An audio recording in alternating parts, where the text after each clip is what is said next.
fl-isem tal-Missier u tal-Iben u tal-Ispiritu Santu, il-grazzja ta' Siedna Ġesu Kristu, l-imħabba ta' Alla u l-għaqda fl-Ispiritu Santu tkun magħkom ilkoll. Eżis tinġbarna hawnhekk għal din iċ-ċelebrazzjoni Ewkaristika illum it-tieni ħadd tar-Randan. Il-liturġija tal-kelma tkellimna dwar Ġesu li jitla fuq il-Muntanja Tabor u jinbidel.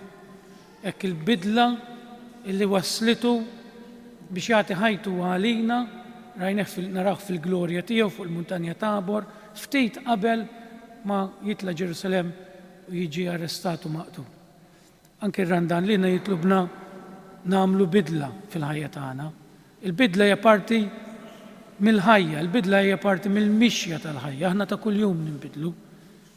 Għalhekk nitolbu lil Alla jtina din il-qawwa li anke fil-ħajja spiritwali tagħna nagħmlu din il-mixja, din il-bidla li jitlobna Ġesu biex nilħqu s-saltna ta' dejjem.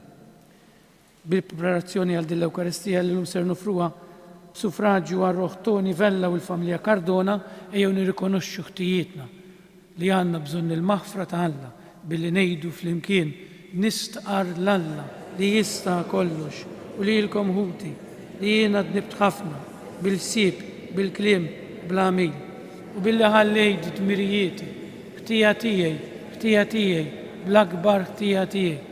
Għalhekk nitlob l-imqazza Marija dejjem Verġni, l-anġli, l-qaddisin kollha u lilkom ħuti biex titolbu għalija il-mulej Alla tagħna. Iħenna għalina Alla li jista' kollox jaħfrilna l-ħtijiet tagħna u jwassalna għal ħajja ta' dejjem. Mulej ħniena, Kristu ħniena, mulej ħniena. Nitolbu. U Alla inti tridna nisemgħu lill-ibnek il-għażiż itmana bl-ikel tal-kelma tiegħek u għamel li nsaffu l-għajnejn ta' ruħna ħalli nitennew bid-dera tal-glorja tiegħek. Dan kollu nitolbulek permezz ta' ibnek Ġesu Kristu Sidna li hu Alla u miegħek jgħix u jsaltan flimkien mal-Ispiritu Santu għal dejjem ta' dejjem.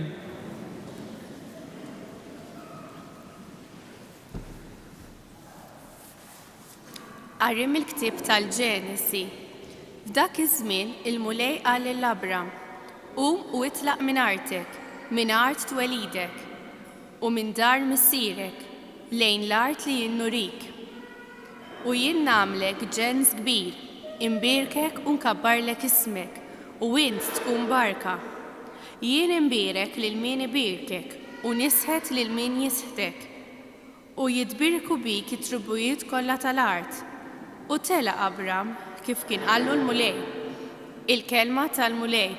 Ir-roddu ħar lill-Alla. Salm risponsorjali. Ngħidu flimkien ħatkun mulej it-tieba tiegħek fuqna. Ngħidu flimkien ħatkun mulej it-tieba tiegħek fuqna. Sewwa hi l-kelma tal-mulej.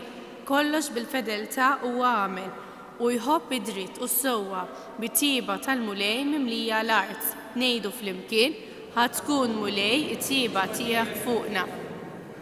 Ara għajnejn il-mulej fuq dawk li jibżgħu minnu, fuq dawk li jittamaw fit-tieba tiegħu, biex jeħlishom mill-mowt ħajjithom u jħajjihom fi żmien il-ġuħ. Ngħidu flimkien ħatkun mulej it-tieba tiegħek fuqna. Ruħna tixxenna għall-mulej u l-għajnuna u t-tarka tagħna.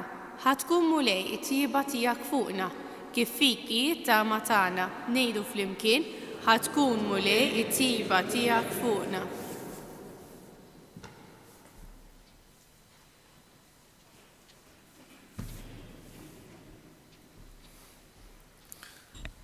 Qari mit-tieni ittra ta' San Pawlu Apostlu lil Timotju. Aziz, aqsam miegħi it-tbatija għall-Evanġelju u wafda fil-qawwa ta' Alla li salvana u sejħinna b'sejħa qaddisa. Mhux għax qies l-emejjel tagħna, imma skont il-pjan tiegħu stess u skont il-grazzja tiegħu. Din il-grazzja tajjenna qabel iż-żmien tal-eternità fi Kristu Ġesu, imma deret issa permezz tad-dera tas-Salvatur tagħna Kristu Ġesu li qeret il-mewt u dawwa lil-ħajja bla tmiem permezz tal-Evanġelju. Il-kelma tal-mulej.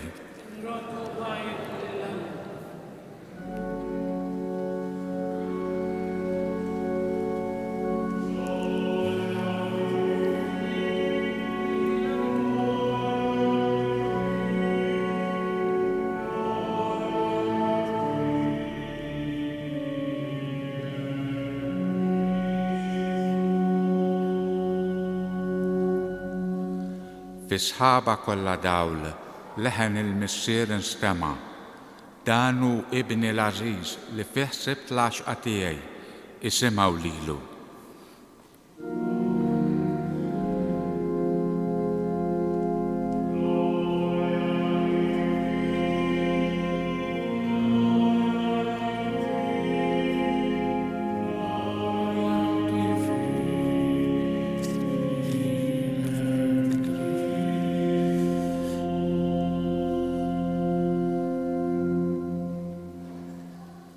Il-mulej ma'kom. Qari mill-Evanġelju skont San Mattew. F'dak iż-żmien Ġesu ħa miegħu lil Pietru u lil Ġangbu u lil ħuħ Ġwanni, tellaħħom fuq muntanja għolja waħedhom u tbiddel qudiemhom. Wiċċu sar jiddi bħax-xemx u lbisu sar abjad bħad-dawl. U derulhom Mosè u Elija jitħattu miegħu. Qabis Pietru qal lil Ġesu: Mulej, kemm hu sew li aħna hawn. Jekk trid intella hawn tliet tinet, waħda għalik, waħda għal Mosè, waħda għal Elija. Kif kien għadu jitkellem sħaba kollha dawl għattietom, u minn ġa sħaba nstema' leħen jgħid: dan hu ibni l-Aziz li fih sibt l-għaxqa tiegħi isemgħu lilu. Id-dixxipli kif semgħu dan waqgħu wiċċhom fl-art mimlijin bil-biża'. Ġesu resaq lejhom messhom u qalilhom: qumu la tibżewx. U ma refu għajnejhom ma raw lil ħadd ħlief lil Ġesu waħdu. Huma neżlin minn fuq il-muntanja Ġesu ordnalhom u qalilhom: tajdu lil ħadd b'din id-dera sa ma bin il-bniedem ikun qam mill-imwiet. Il-kelma tal-mulej.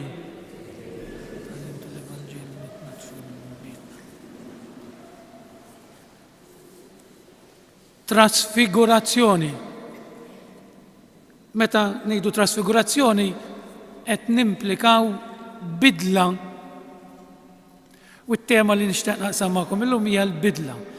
Ir-Randan huwa żmien fejn il-Knisja, il-liturġija tistedinna biex nagħmlu bidla f'ħajjitna. Mhux bidla, titlobna aktar minn hekk. Dak li jiena ngħidilha U-turn, ġifieri id-dowr dawra kompletament biddel it-triq. Għax qed ngħid dan? Aħna l-Evanġelu tat-Trasfigurazzjoni naqrawh kull sena kemm il-darba. Illum nixtieq inkellimkom nitlu ftit aktar fil-profond u nitlaq mill-ewwel lezzjoni. Il-bidla kulħadd jibża minnha. Ġejli pereżempju tkun taqbad ġob ġdid, jew tkun wasal tal-pensjoni, x'ħan nagħmel issa? Jien naf ħadd iżżewweġ, ħadd biddel ħajtek, ħadd tibda ħajja ġdida. Il-bidla għax ma nafux x'hemm wara jew kif ħadd iżvolġi ħajjitna hija diffiċli. U hekk ġralu Abram fl-ewwel lezzjoni. Abram kien bil-familja, miżżewweġ, bikwietu, kellu ftit naċ, kien juħsibhom. U Alla jitolbu ibiddel kompletament ħajtu. Jitlaq is-sigurtà ta' daru u jimxi wara dan Ġesu illi qallu storja li ħajkollu nazzjon kbir, eluf ta' wulied li jaqqas titwemmen. U riedet fid għalhekk ngħidulu Abram missier dak li jemnu, apparti li huwa missier ta' 3 reliġjonijiet il-kbar li jemnu f'Alla wieħed. Imma wkoll huwa missier tagħna li aħna l-insar nemnu. Għax wera fidi kbira. Issa kultant Ġesu jgħidilna itilqu t-tmun tal-ħajja tagħkom u ħallini mmexxikom jiena li mhix ħaġa faċli. U anke l-Apostli issa ħanaraw wieħed minnhom Pietru. Pietru ma tantx kien rid ibiddel ħajtu wisq, jiġifieri aħna rridu nissograw, nitilqu t-tmun ta' ħajjitna bħal għamel Abram. U anke fi żmien ir-Randan. Kultant Alla jitlobna ċertu affarijiet li huma diffiċli. Is-sejħa li ngħixu ħajja nisranija. U jgħidilna biex tinbidel ħajjitkom u ssiru mimlijin dawl bħali, bħalma saru din il-ħajja ta' dejjem il-ġenna, li aħna ngħidula l-ġenna. Biex nifhmu l-Vanġelu tal-lum, mela Alla qed isejħilna bħalma sejħilna Abram biex nagħmlu bidna f'ħajjitna. Biex nifhmu l-Vanġelu tal-lum, ġej għat-tieni punt, iridu nifhmu naqra x'ġara 6 ijiem qabel. 6 ijiem qabel ġrat dik il-famuża storja fejn Ġesu lil Pietru qallu int Pietru u fuqek jiena nibni il-Knisja tiegħi. U ftit wara, ġifieri dan Pietru ħasbu itlu naqra f'moħħu. Dan beda jgħid mela kif ħajpoġġi li immexxi. Mela Ġesu ħajitlaq hawnhekk ġejja t-tema tal-bidla. Pietru ġa qed jibża mill-bidla, ġa kien komdu jiġri ma' Ġesu jagħmel il-mirakli u kienu popolari. Allura x'in Ġesu beda jitkellem mill-mewt tiegħu li tiela Ġerusalem biex joqtluh. Abis Pietru qallu ma jkun għaddan, ma tarax ħanħallihom joqtluk. U Ġesu xi rispondih? Itlaq meħdejja ja xitan. Issa tidu tiftakru li Pietru kien ilu xi 6 ijiem ħammem fuq dil-ħaġa u jgħid ġa qalbu imma jiena x'jiena xitan jew ħankun dak li ħanoħodlu postu. Jekk ħanoħodlu postu ħajitlaqna Ġesu, ħajmur x'imkien. X'inhuma dawn l-affarijiet? U l-bidla kienet qed tħawdu ftit bħalma tħawwad lilna. Meta Ġesu jgħidilna imxu warajja. Tagħmlux dak li u komdu fil-ħajja tagħkom. U għalhekk Ġesu telħan fuq din l-għolja u inbidel qudiemhom. Din il-bidla x'kienet u għaliex deru Elija u Mosè. Idu niftakru. Intom tafu daqsi l-Antik il-Ġdid Testament inkiteb wara l-mewt ta' Ġesu. Jiġifieri l-uniku kelma talla li kienet teżisti fl-Antik Testament kien l-Antik Testament, il-liġi u l-profeti. L-Antik Testament illum hekk isibuha. Il-liġi u l-profeti. U x'kien qed jitkellem? Ġesu għalfejn tala fuq dik il-muntanja, għalfejn kien jitla fuq il-muntanji Ġesu? Kien jitla ġeneralment biex jitlob. Ġifieri Ġesu tala fuq dik il-muntanja biex jiltaqa' u jirrifletti fuq dak li kellu jgħaddi minnu ftit ġimgħat wara il-mewt. U beda jiddiskuti ma' Elija u Mosè dak li ħabbru l-profeti dwar il-mewt tiegħu. Għax taħsbux li kien faċli għal Ġesu bħala bniedem, tisawx li Ġesu kien bniedem Alla, imma bħala bniedem kien beżan ftit mill-passjoni wkoll għax id-batija hija kera. U allura Pietru u Ġagbu l-Apostlu ieħor indunaw x'qed jiġri, kienu qed jaraw qudiemhom li Ġesu verament kien ħajitla Ġerusalem u jmut. Allura xi prova jagħmel Pietru għax Pietru għalkemm jidher li hu naqra baħnan imma kienu kol naqra smart. Immaġinaw f'din il-viżjoni jinterrompi, isma' tix nibnu 3 tinet. Rid iwaqqaf biex il-bidla ma ssirx. Rid iwaqqfu lil Ġesu. Nibnu 3 tinet, daqskemm qegħdin komdi jaw waħda għalik l-oħra. U dak li jinstema' leħem mis-sema, jitgħatta Ġesu bisħab u jinstema' l-missier jgħid dan hu ibni l-għażiż isimgħu lilu. Għalfejn qed ngħid dan, aħna fil-ħajja tagħna l-bidla tinkwetana bħalma nkwetat il-Pietru. Nibdew nikbru, niżżewġu, nibdew nersqu lejn ix-xuħija, d-batija tibda tbeżżana, il-mewt tibda tbeżżana u kieku nistgħu nwaqfu ż-żmien. Naħseb kieku nistgħu titolbuni regali u titolbu regali l-Alla, nitolbuh li ma nixjieħux, nibqgħu dejjem żgħażagħ. Għaliex imma dan huwa l-passaġġ li rridu ngħaddu minnu biex nittrasfiguraw ruħna għal ħajja eterna. U dan li Pietru fehem qal mela jekk ħajoqtlu l-Ġesu u jiena segwaċi tiegħu, din napplikaw għalina jekk Ġesu ġem sallab, jekk Ġesu issakrifika ruħu u jiena segwaċi tiegħu, Pietru hekk qed jirraġuna, mela anki jħallaqata. Fil-fatt, xi wasal il-mument ċaħdu 3 darbiet u dabba r-ras u bażal ġildu, bħalma nagħmlu ħafna drabi aħna. Bħalma nagħmel purtroppo kultant anke jiena għax nibża mill-mewt jew nibża mill-bidla u jekk ma ninbidlux ma nistgħux nikbru. Jekk iż-żerrija timmoffa taħt l-art. Tmut, imma kieku ma tmutx kieku ma jkollniex frott. U l-aħħar punt, għax issa tajjeb nifmuha, issa x'ħan jieħdu aħna minnha. It-tabor huwa iċ-ċelebrazzjoni tal-Ewkaristija.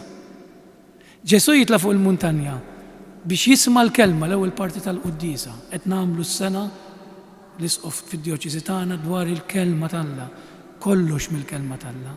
Jitla jiltaqa' mal-kelma Ġesu biex dik il-biża li forsi ftit kellu li jagħti ħajtu għalina jikkonfronta mal-kelma u mbagħad x'jagħmel. X'in jittrasfigura ruħu, il-mewt u l-qawmin għax it-trasfigurazzjoni hija l-qawmin. Kien qed jgħidulhom l-Apostoli tibżewx li ħammut għax jiena nerġa' nqum. U x'inhi l-Ewkaristija? Ġesu x'għamel fuq il-Kalvarju? Sar Ewkaristija għalina. Sar ħobs għalina. Tfarrak biex kun jista' jitmana. Aħna l-ħadd għalhekk niġuha nisemgħu l-kelma u naqsmu l-Ewkaristija. Din l-Ewkaristija li qegħdin naqsmu għaw jiena rrid imur hemm barra u nsir frak għal ħadd ieħor, frak fil-familja, frak f'dawk ħut li għandhom bżonni, frak billi nkun ta' servizz fis-saċerdozju tiegħi, frak billi nkun dejjem lest li ngħin fejn nista'. U din hija l-Ewkaristija żid dan hu t-tabor, u mbagħad dan it-tabor fejn iwassalna? Fir-reżurrezzjoni fl-eternità.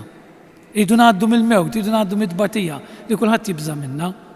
X'in tibda tilħaq l-età tiegħi tibda tgħid wasalna u ma tantx baqa', wasalna fit-truf. U din hija ċara ta' x'in tibda taqbes is-60 kemm tista' tgħix iktar. Jien kultant hekk ngħid mhux biex inbeżżakom ta' 15-il sena oħra. U 20 sena oħra taf kif jgħaddu 20 kemm ilha li kienet is-sena 2000. Għaddew 23 sena. Iż-żmien jgħaddi. Imma rridu ngħaddu minnha, jien tbeżżani, però rridu ngħaddu minnha biex dan il-passaġġ li lilna jbeżżana. Imma ma nagħmlux dan il-passaġġ li jinvolvi anke tbatija ma nistgħux inqumu għall-eternità. U dan li qed jgħidilna Ġesu fit-trasfigurazzjoni.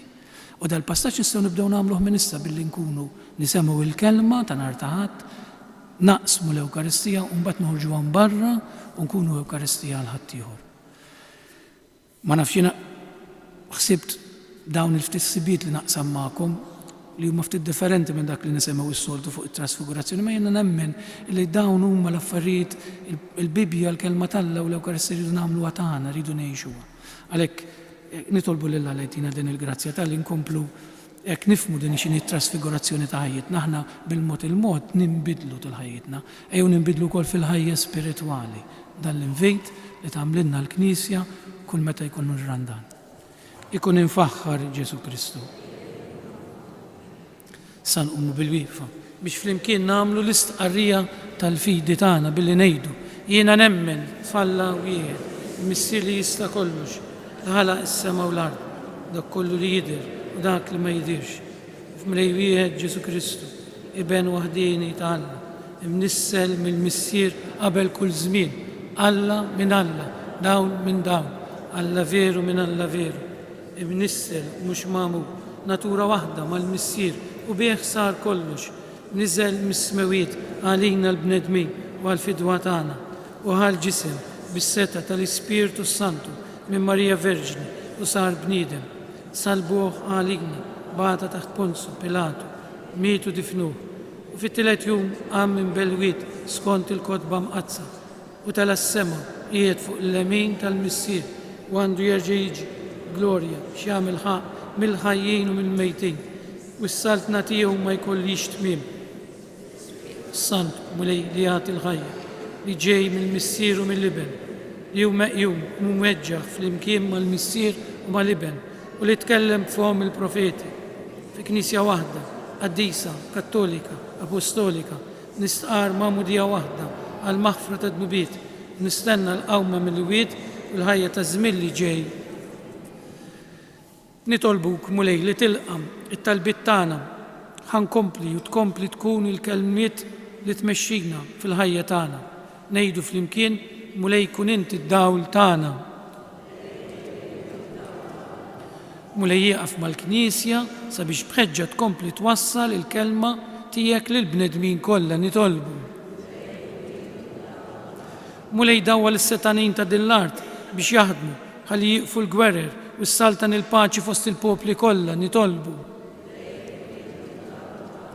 Mulej nitolbuk tatina l-kuraġġ meħtieġ biex kull min huwa għaddej minn żmien ta' prova biex f'kelmtek isibu l-qawwa fil-mixja tagħhom nitolbu. Mulej jatina l-qawwa biex nagħtu widen għal kelma tiegħek għax kelmtek hija d-dawl u l-ħajja nitolbu. Minn dan is-santwarju tal-Madonna ta' Pinu ħatkun din omna li tfakkarna fil-ħiniena tiegħek tifrex fuqna f'kull żmien sabiex aħna il-kol narfu nuru l-ħniena ma' xulxejn nitolbu. Imlina mulej bid-dawl tiegħek hekk li narfu nirbħu d-dlamijiet tal-ħajja billi nagħmlu r-rieda tiegħek int li tgħixu s-saltan għal dejjem ta' dejjem.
Itolbuti biex is-sakrifiċċju tiegħi u tagħkom ikun joġob lil Alla l-Missier li jista' kollox.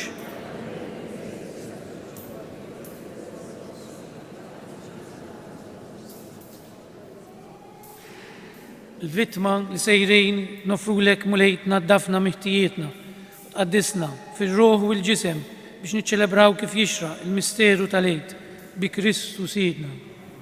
Il-mulej magħkom. Nerfgħu qlubna l-fuq. Niżżu ħajr il-mulej Alla tagħna. Sewwew xieraq tas-sew, mulej Missier Qaddis, Alla ta' dejjem li tista' kollox. Tajjeb u ta' ġejta s-salvazzjoni tagħna li dejjem u kullimkien nrodulek ħajr bi Kristu Sidna. U ħabbar il-mewt tiegħu lid-dixxipli fuq l-għolja mqazza u rihom is-sebħ tiegħu biex kulħadd jaraf tajjeb il-glorja tal-qawmina għall-ħajja tinkiseb permezz tal-passjoni, kif xetu wkoll fil-liġi u l-profeti. Għalhekk flimkien mal-qawwiet tas-sema, qatt ma nieqfu nfaħru fuq din l-art u bla jeda ntennu l-kobor tiegħek u ngħidu: Qaddis, Qaddis, Qaddis, mulej Alla tal-eżerċitu, smewitu l-art mimlija bil-glorja tiegħek. Osanna fil-għola tas-smewiet, imbierek minn ġej fisem il-mulej. Osanna fil-għola tas-smewiet.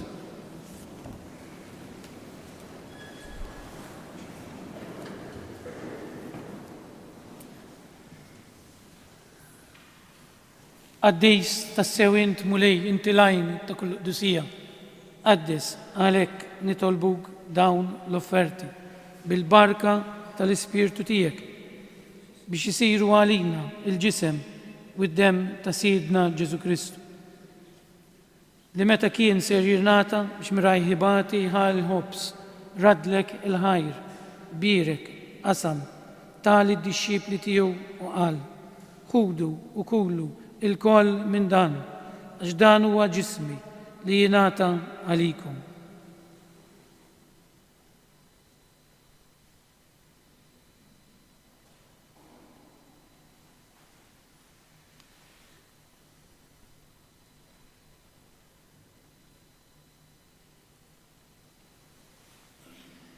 Ekku koll wara l-ikla ħal-kalċi reġa rat il-ħajr tali d-disċipli tiegħu u qal: ħudu u xorbu minnu l-koll, għax dan huwa l-kalċi ta' demmi tal-patt il-ġdid li jibqa' għal dejjem. Id-dem li jxerret għalikom u għall-bnedmin kollha għal maħfra ta' dnubiet. Għamlu dan b'tifkira tiegħi.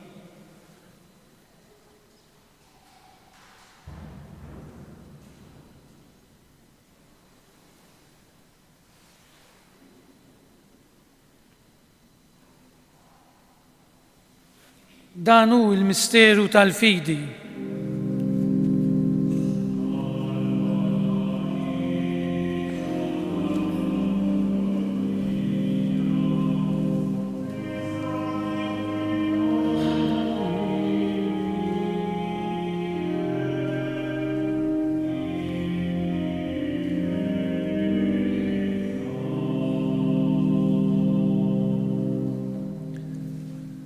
Għalhekk għandna nagħmlu dan b'tifkira tal-mewt u l-qawmien ta' Siedna Ġesu Kristu, nofrulek mulej il-ħobs tal-ħajja u l-kalċ tas-salvazzjoni u rridulek ħajr għax oġbok tilqana hawn quddiemek biex naqduk u miċ-ċokontana nitolbu lill-Ispiritu Santu jaqgħadna f'ġisem wieħed li jenna li nieħdu sehem mill-ġisem u d-dem ta' Kristu. Ftakar nitolbuk mulej fil-Knisja tiegħek imxerda mad-dinja kollha u taqa' fl-imħabba flimkien mal-Papa Franġisku, mal-Isqof tagħna Anton, mal-isfijiet u l-ministri kollha tiegħek. Ftakar nitolbuk ukoll f'ħutna li raqdu bit-tama tal-qawmien, ftakar fil-mejtin kollha tagħna. Illum mod partikolari nitolbu għal Ruħ Toni Vella u l-erweħ tal-familja Cardona. Nitolbuk mulej daħħalhom quddiemek fid-dawl tas-seb tiegħek. Ħenna lina l-koll nitolbuk.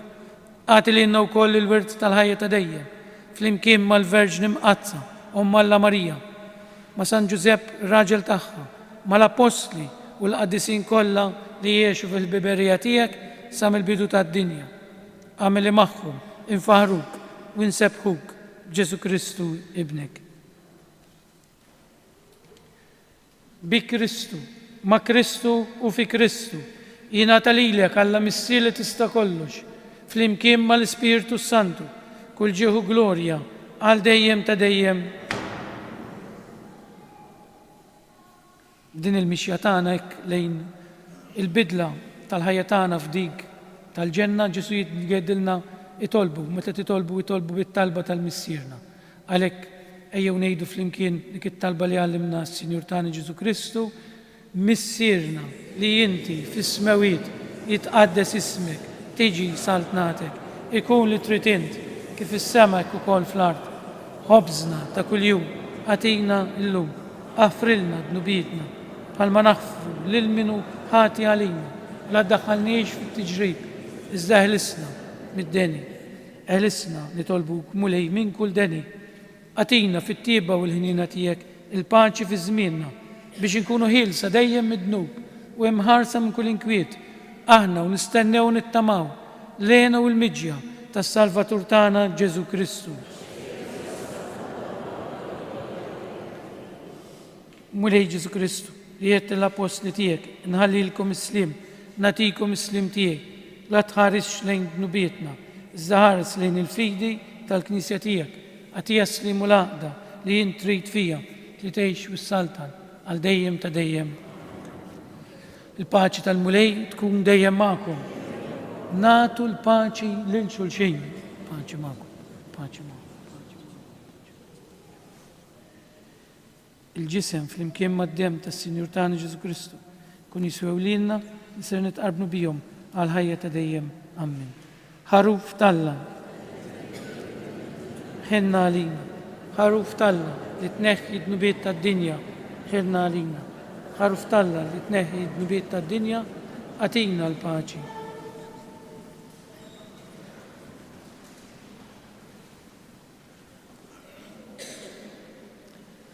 Dan huwa l-ħaruf Talla, dan huwa dak li jneħħi d-nubiet tad-dinja. Ħenid dawk li huma mistiedna għal din l-ikla tal-ħaruf.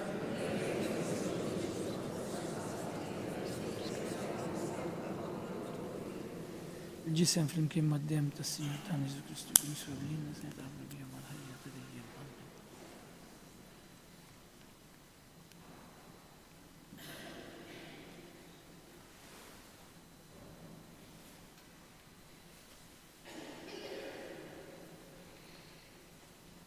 id-dem ta' Kristu jħarisni għal-ħajja ta' dejjem.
O Ġesu nirringrazzjawk li jogħġbuk issir Ewkaristija għalina. Illi sirt id-dawla l-ħajja tagħna.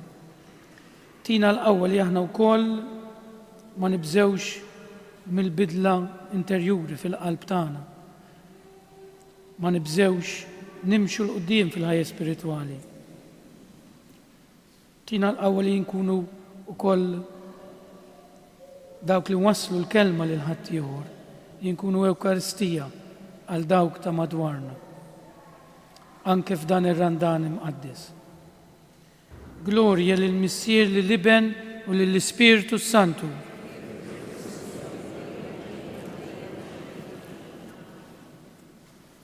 Nitolbu.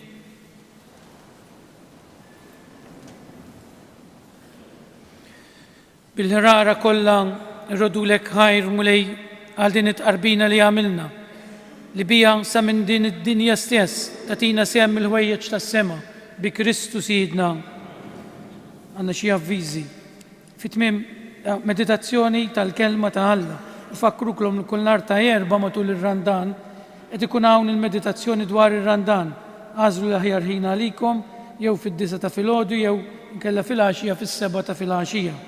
Nfakru wkoll li kull nhar ta' Ħadd f'dan is-santwarju fis-6:30 ta' filgħaxija isir ukoll il-lezzja divina, din hija riflessjoni fuq il-kelma ta' Alla ta'.